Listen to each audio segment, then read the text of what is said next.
What are we talking about today, Adam? Today we're going to talk about women and children first, where that came from, and what happens when you don't put women and children first. Awesome. Really good episode. Thanks, guys. Thanks.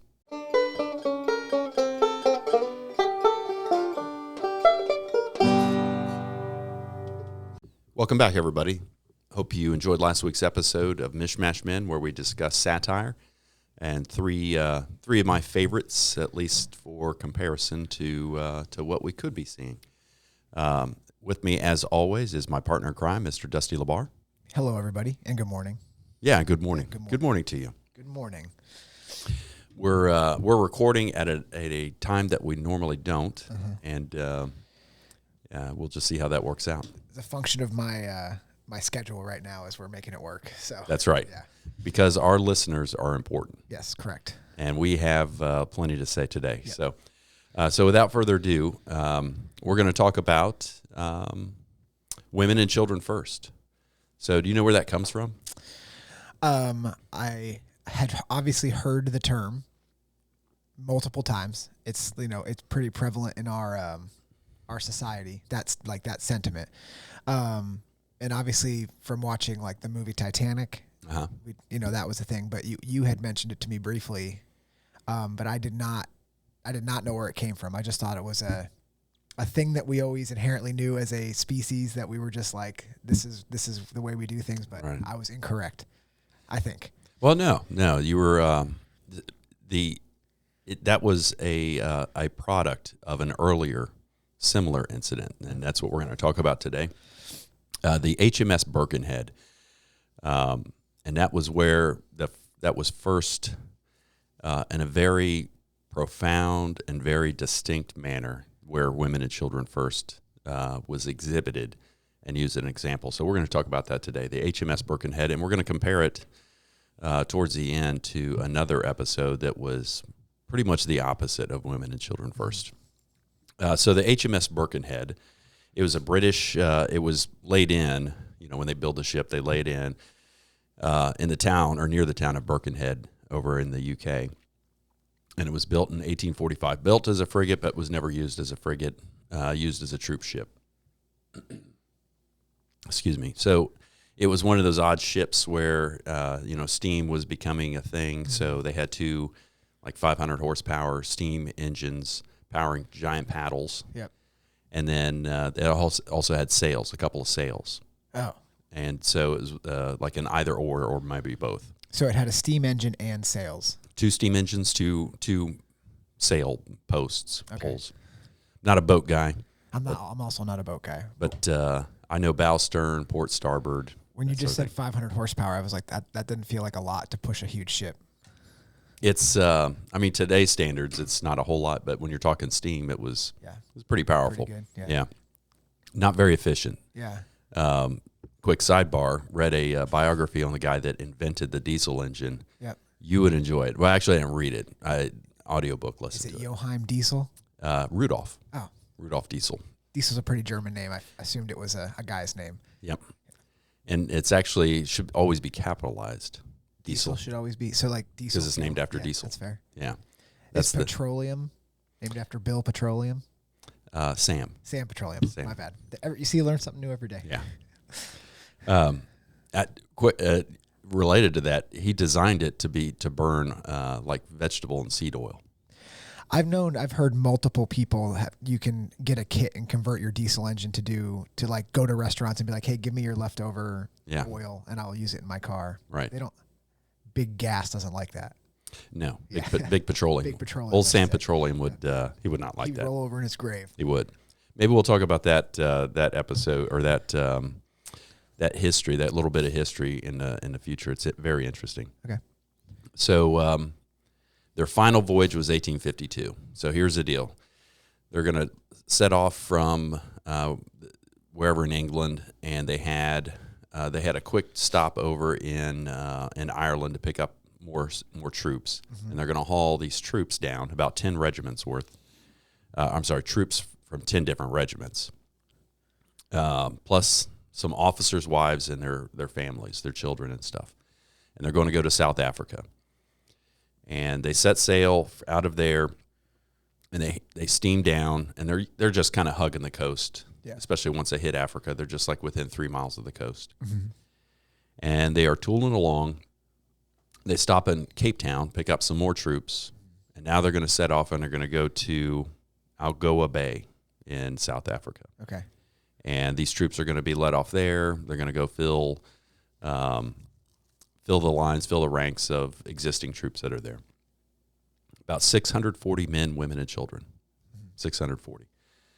So about 2 o'clock in the morning, it's February 26th, so It's cold. it's cold. Yeah. Well, actually down there, it's the southern hemisphere, so it's the opposite. So it's warm. So it's, but it's not, the waters are always cold. Yeah. 26th February. I didn't do this on purpose. Oh, you'll be. That was yesterday. Yeah, it was yesterday. That was yesterday. That's weird. In 1852. That's ironic is what that is. You should have said that you did it on purpose. I wish I would have. Abby, cut that out. Yeah. We'll just be moving our mouths, Yeah. and I did that on purpose. Yeah. So they the area, the waters were charted, but not completely, because there was some coral or rock that was just underneath the surface. Okay. So you couldn't sail it. You couldn't see it, and especially the seas were calm, so it's just kind of relatively flat. It's not bucking where they would see the rock. Yeah. Because they always have a watch up there. So captain, his name is Salmond. They struck a rock, and so they took measures, and so they hit the rock towards the front of the ship, and the way the rock kind of drug them down a little bit, it was like 2 fathoms down, so that's about 12 feet, and at the stern or aft of the ship, it's about 66 feet to the rock. Okay.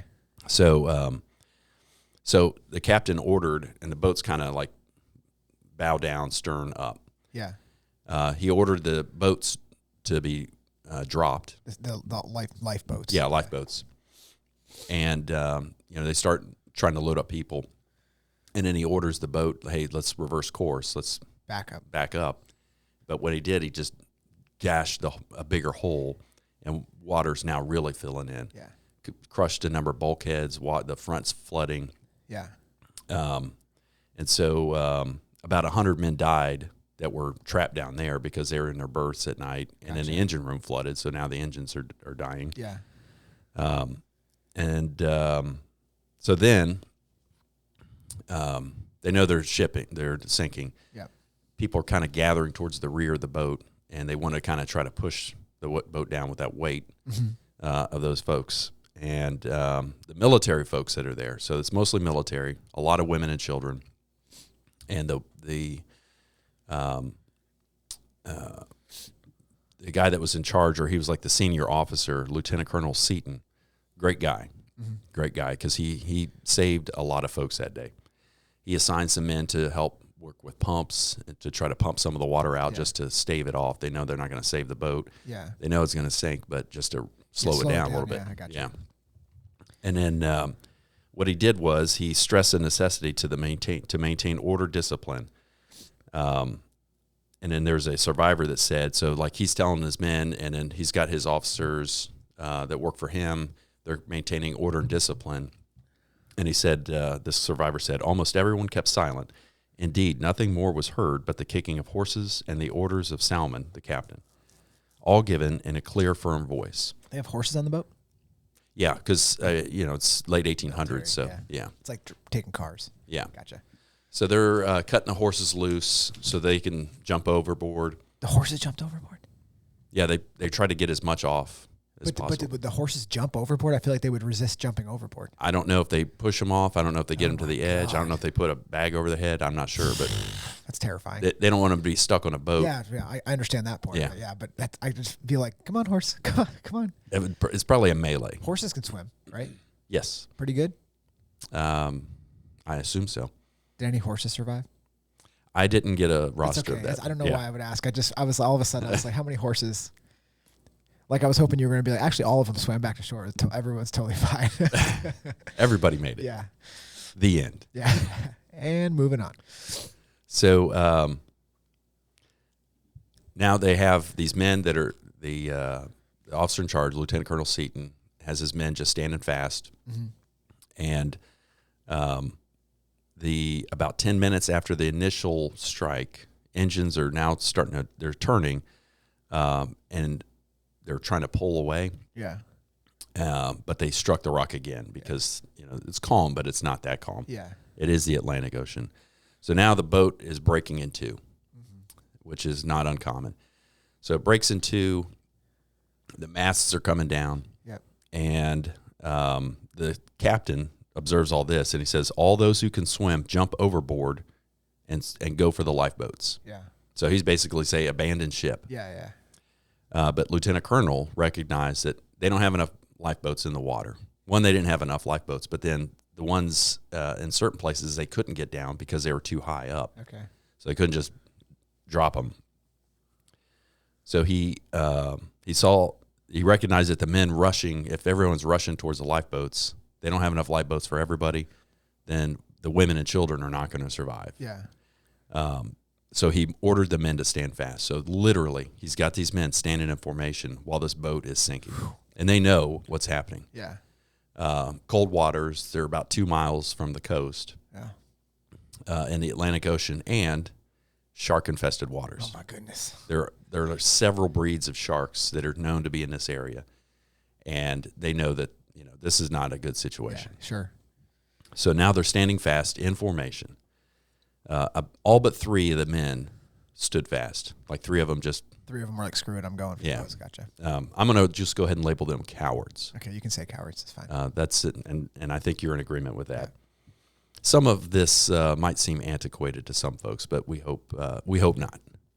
Yeah, that's okay. Yeah, we don't have to agree.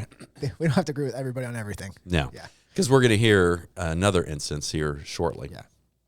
Yeah. So some of the men managed to make it to the shore 2 miles, and it took about 12 hours to get there. Oh, on the boat. Yeah. Okay. So they're now they're in the water because literally they stood in formation while the boat sank. Yeah. Now they're in the water and just grabbing a hold of flotsam and jetsam, anything they can get, debris, and floating towards.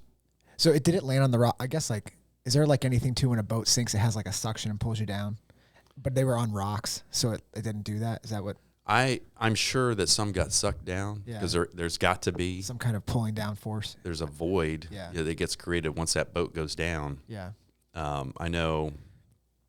I don't know this from firsthand experience, but a lot of, in flight training and stuff, you do ditching and water drills. You go to this pool; it's very organized and stuff. But then, that's one of the things they say is you will if you're in that area, you'll get sucked down. Yeah. If you bide your time and don't panic, and swim towards the surface, which is easy to determine, no matter, you could get disoriented very quickly. Yeah. But if you just maintain your wits, you're going to start floating towards the top, and then you just continue to swim. Gotcha. Up to the top. Gotcha. And then when you breach the water, you're supposed to push out because there's going to be oils and stuff like that in the water that could be fired. Yeah. Gotcha. Or you're just going to breathe in a bunch of oil fumes. Yeah. Sam Petroleum, thanks to him. Petroleum. Most of the men died. Not a shock. Most they died of exposure or killed by sharks. Now, keep in mind, there's a bunch of women and children in boats just kind of floating along, trying to paddle their way towards the shore 2 miles away. And I'm sure, with tides and that sort of thing and waves, that it's not just like at a lake where you just paddle in 2 miles. It's a chore. Yeah, probably hard. And these women and children and some of the men that were on the lifeboats, they're hearing their husbands, their sons, whoever they were with, getting eaten by sharks. Jeez. So quite a scene. Yeah. So only 193 of the 640 people on board survived. It's about 640, but only 193 survived. The chivalry of that day, of that episode, of women and children first, that gave rise to it being popularized because that tale was told to British school children. From that day on. These heroes stood fast in formation while the ship went down to sacrifice themselves to allow the chance that their wives and their kids could make it, and whoever else was with them. Rudyard Kipling, you familiar with him? I've heard the name. He's a writer, wrote a lot of poems, a lot of short stories. Ricky Tikki Tavi. Oh, yeah. He wrote that poem, If. Okay. If you can keep your wits about you, you'll be a man, my son. Off air. I'll tell you something pretty crazy about that you brought that up. Okay. Yeah. That's one of my favorite poems. I've got a couple It of is them. now my favorite poem of all time. Yeah. Just recently. Oh, okay. Yeah, just very recently. Yeah, I'm looking to hear the story about this. And for the paid subscribers, maybe you can hear it too. Yeah, I'll put it on a paid platform. Yeah. It's like a 3-minute story. It's $27.99. So that was all taught to children in the UK, that, hey, women and children are first. They were held up as heroes, and rightly so. Yeah. Rightly so. So he also wrote a poem called the Birkenhead Drill. No, he wrote Soldier and Sailor too, but he calls it the Birkenhead Drill. And so that's what that was popularly, after that fact, that's what it was called, is, we're going to execute the Birkenhead Drill. Yeah, I gotcha. Where women and children first. Yeah. So it's a long poem, and he wrote it in the voice of, if you will, of a British sailor, or somebody that would be a British sailor. Gotcha. Or a soldier. So there's a lot of colloquialisms, and the pronunciations are kind of odd for British. But I'm going to try to read just this last stanza. Okay. I think it's the third to last. I'm going to move the computer closer so you're fine. Yeah. You can hear me. Yeah. The listener can hear me. To take your chance in the thick of a rush, with firing all about, is nothing so bad when you've come to and leaving liken to shout.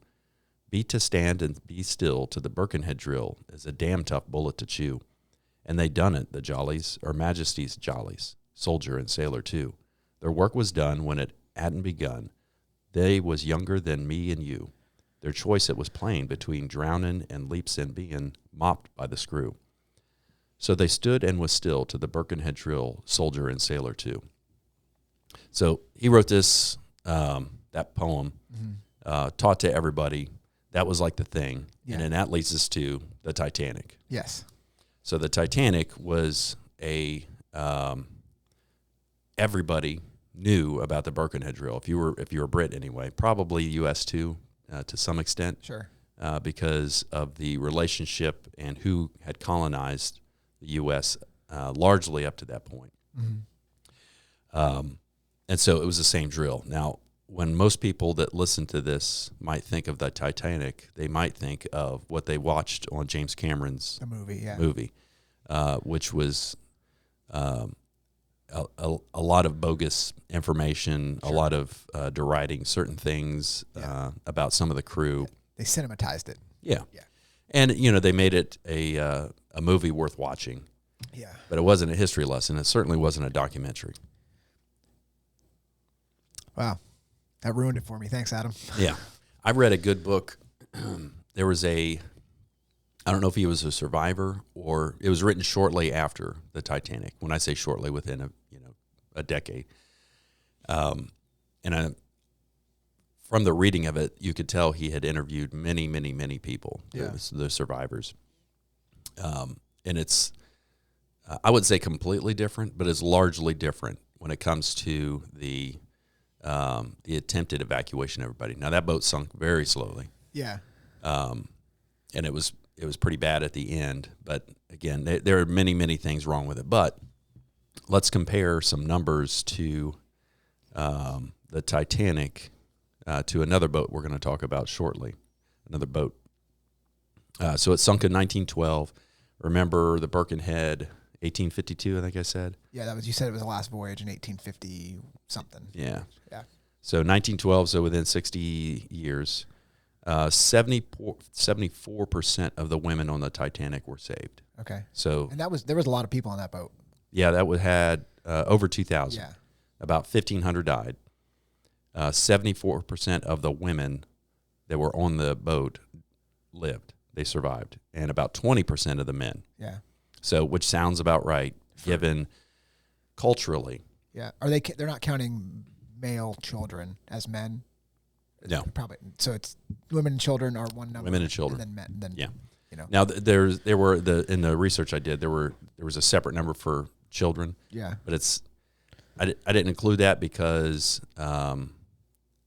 I'm kind of lumping the women and children in there. It's not important unless they're saying 20% of men survived and they were accounting the male children. Right. Because then it would be, It's grown men and women in these numbers. Yeah. Children, there was another number, but it didn't really tell a tale. Yeah. And children a little bit different environment altogether, going into the water and the exposure you have floating around waiting for the Carpathia to pick you up. Yeah. I can't remember what those were, but the distinctive part was 74% of those women that were on board lived. Yeah. Now, around the same time as it was between both of them. Okay. The Birkenhead and the Titanic. This was in 1898. The SS Burgoyne. It was a transatlantic ocean liner. It was kind of like a speedy, from France over to the U.S. Okay. Back and forth. Sometimes the UK as well. So 1898, it collided with another sailing ship, the Cromartyshire, due to fog. Yeah. I'm not sure what happened to the Cromartyshire, but it sounds like it didn't fare nearly as bad. So of the 725 people on board, 562 were killed. Whew. Of that number, 13% of the passengers survived. Mm-hmm. Only 13%, but 48% of the crew. Okay. So different instance altogether. Apparently, they didn't go for the women and children first. 200 passengers were women. So out of that 725, 200 were women. One woman survived. Oh my goodness. Yeah. No children survived. Jeez. Now this is a multivariate problem because you've got the speed the boat sinks, the time of day, because if it's at night, getting people up and then navigating. Have you ever been on a giant boat? Mm-mm, I never have. It's confusing because you don't know where you are. There's not handy windows. There's got to be arrows pointing you to here and there. And they really didn't. They designed them more for function than form, mm-hmm. and for escaping, especially back then, in the event of something bad. But anyway, 200 women, one survived, no children. One survivor, I don't know if it was male or female, alleged, this is his or her allegement, that the people in the lifeboats were actually beating women off with oars and those big boat hooks. Yeah. To push them away. So they didn't sink the lifeboat. So they didn't sink the lifeboat. Yeah, I gotcha. That self-preservation kicked in, and culturally they didn't have that same mindset that the Brits did. Yeah. That, the women, children, the infirm, the elderly, they need to be preserved first. Yeah. We're going to save them. We're going to go down because they need to be protected. Yeah. Andrew Breitbart, I don't know if you know who that is. He started Breitbart News. Okay. Great guy. Maybe we can talk about him someday on a podcast. Love that guy. He died of some freak heart condition. But he said, he had this famous quote that politics is downstream of culture. Culture is like this thing that you have that everything else kind of flows, like the culture that produced something like the HMS Birkenhead, the Titanic to some extent. Mm-hmm. In this case, how we look at women, how we prize women, how we prize our children, and how we will sacrifice. Men should sacrifice themselves so that their wives, their mothers, their daughters, mm-hmm. and their children can survive. So I think there's a lot going into the saying or the statement, like women and children first, like especially when you're talking about specifically military men, and it makes a lot of sense. And obviously it's a cultural thing. Like they've been it's like you said, it is a culture thing that they would do that. But like a 23-year-old military age man that has been trained to do a bunch of stuff has a better chance of surviving than a 7-month-old baby. So get the baby on the boat. Right. You know what I mean? So that makes a lot of sense. Inherently, it makes a lot of sense. Inherently, it makes a lot of sense. As we're sitting here today, to you and me, but not everybody thinks that way, though. Yeah. I mean, is that an antiquated notion in these days when you have folks that are claiming to be men that are women and vice versa, women that are claiming it, and then gender is a fluid concept. It's antiquated until something happens, then it's no longer antiquated. Does that make sense? Yes. Yeah. Yeah. Yeah. Yeah. There's a lot to that. There's I can't find these numbers anymore, but somebody was giving a like citing the numbers of firefighters that died on 9/11. And I've looked and looked and looked, and it's just vaporized. And the person that was giving a speech, she has since passed away. Okay. So I don't know what her source was, and it'd be interesting to study it in depth. But what she claimed was, so I can't determine the veracity, that there were, I think, 400 firefighters that perished that went up into the Twin Towers before they collapsed. And of those 400, all were men. But when you look at the demographics of the population of firefighters, it was like 15, 20% of the firefighting force were women. So why didn't more women? And I think what it boils down to, when things like that happen, that reveals character, for one. Yeah. So you had the 3 cowards on the HMS Birkenhead. So that reveals their character, but also our nature.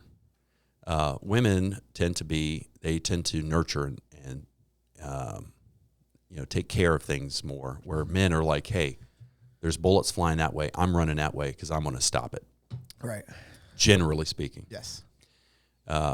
That's not to say that it's impossible for a woman to think that way. Yeah. Not saying that at all. Yeah. Because there are. Right. Yeah. But generally speaking, if there's trouble, and it just goes like, men just do the dumbest things. Yes. My son, okay, quick story related to this about doing dumb things. He had gashed his knee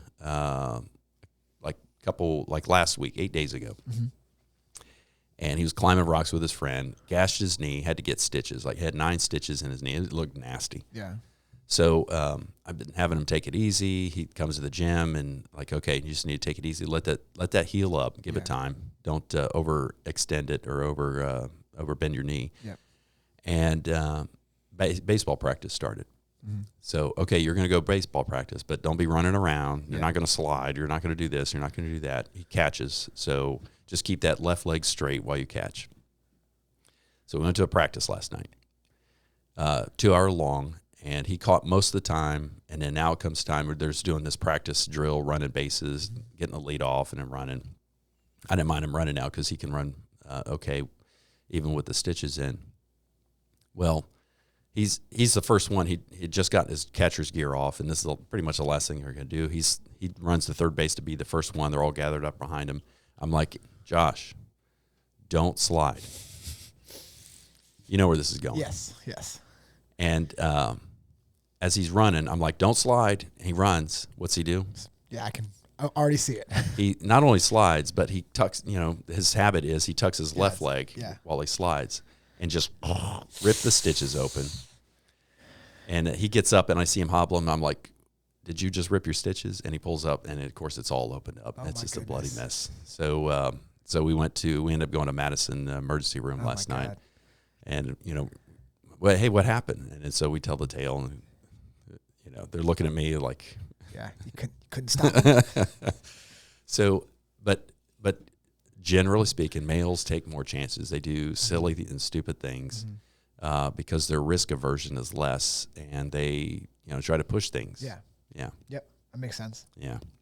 There's a lot of I just saw a video recently where a guy eliminated a shooter, like he was gun carrying, and the bullets are flying at him, and he identifies. I think Tim Kennedy. I don't know if you follow Tim Kennedy, but you should start following Tim Kennedy. He's a special forces guy. He was a UFC fighter. Like if you're thinking about a manly man, he's a manly man. Yeah. And he posted the video where this guy identifies where the bullets are coming from, and it's like, I better go stop that. Right. And runs out and stops the guy from shooting anymore. Did he was carrying also? He was carrying. Yeah. Was this at that Super Bowl thing, or was this something? No, it's something different. This is not a Super Bowl. It was like at a mall or something like that. Like he hears the bullets. You can see the guy everybody scatters. Yeah. And you see him look and see where it's coming from, and he goes and he heads out immediately and goes and eliminates it. And Tim Kennedy was saying about training and protecting people. Right. Like, obviously that's not a guy that's never shot a gun and is just carrying. He's clearly practiced, is Right. comfortable with a weapon, or maybe did something in his past life or was military or something. But like literally ran to the bullets when everybody else was running away, scattered. Yeah. What does our culture do a good job of encouraging that kind of behavior, or do they find it laughable, mock it? Well, here's the problem: is they give so much press to the shooter, they make that a big deal, and they make that guy's a hero. He is a hero. 100% a hero. To what level doesn't matter. He just is a hero. He saved who knows how many people that guy could have killed. Yeah. And if they spent more time lifting that guy up and not worrying about that, like the shooter. Yeah. Like that would change things, but they don't. They try to get in the mind of the shooter, and they'll be like, talk about that shooter's grievances and how we need to change society and for the they'll be shooter. like, and that guy stopped him, and then they'll move on. You're like, well, what about that awesome guy that went and stopped him? They're like, don't worry about that. It's fine. Yeah. So, I mean, that's dudes like that are like, they don't get any airtime. That dude should be carried on people's shoulders. Kind of like the military guys on the Birkenhead. Mm-hmm. We need to hold them up, not worship them. Yeah. But, and he's probably not a perfect guy. No, In fact, I imagine he could be a jerk. Yeah. For all we know. Sure. But I'll take that guy over someone that runs and hides. Yeah. Especially hides behind women. Yeah. Every day of the week. Yeah. Yep. And and at that point, when the danger is really when the danger is real. So what makes them a hero is when the danger is real, like their bullets are flying. He's not doing that to get attention. No. He's doing that because his brain is like, I need to go. He's wired that way. Yeah. He just needs to go. Like, it's not like, if I do this, I'll get there's no time to think about that. He just is that person in that moment, which is like, like you said, you can do a lot with a person like that. This is where, not everybody's wired like this. Mm-hmm. But generally speaking, or let me say it this way. Generally speaking, men are wired more like this than women because women are are different. Mm-hmm. That's not a bad thing. We need to appreciate those differences and encourage the differences instead of trying to diminish the differences and treat everybody all the same. Yeah. Yep. That's my thought on it. That's because we live in the society that we've built should be essentially that, not everybody's equal in every way. No. It's the reality. I mean, it's what it is. Well, remember last week when we talked the Harrison Bergeron, the handicapper in chief. Yeah. I think that's what the culture desires, and how it's being or what the impetus of that is unknown. Yeah. But that Harrison Bergeron, where there's a handicapper in chief that tries to make everybody equal. Mm-hmm. That is tyranny. That is literally tyranny. Yeah. Because all you do is reduce individuality. Yeah. You make everybody the same, and we're not built that way. Yeah. And so we naturally resist it. Mm-hmm. We resist it culturally when we deal with other people, but we shouldn't. We should not do that, and we should encourage those differences and laud them and appreciate them more. Yeah, I agree with that 100%. So that's the podcast for today. Hope the listener, hope you enjoyed the tale of the HMS Birkenhead. Do a little research yourself and find out more about it. And it's an interesting story. I told Abby, she asked what I was going to do for today. Mm-hmm. Abby, the intern, sorry. Yeah. I didn't want you folks to get confused. The Birkenhead. And she said she ran into somebody at school that he was talking about the Birkenhead. Mm-hmm. He goes, that's my favorite story. Yep.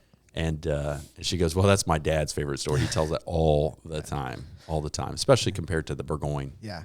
Well, it's better that way. Yeah. Yeah. So I hope you all enjoyed it, and we will see you next week. Bye, guys. Bye.